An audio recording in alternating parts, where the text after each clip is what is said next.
Hey guys, and welcome back to this channel. In this video I'll be showing you guys how you can basically see if the artist you're listening to on Spotify is currently on tour. So just play the song.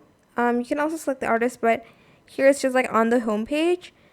Select now playing view, scroll down, and you'll be able to see that he's on tour. So if you want to see more, you're just going to select show all, and right now he's not really on tour, but later on the 14th of August, he'll be on tour. And I don't know where this is, but you'll be able to see where he's going to perform at and when as well, and the time and with who.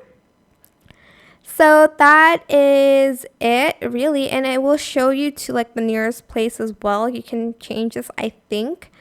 But I hope this tutorial was helpful for you guys. Don't forget to like, comment, share, and also subscribe to this channel if you haven't done that already.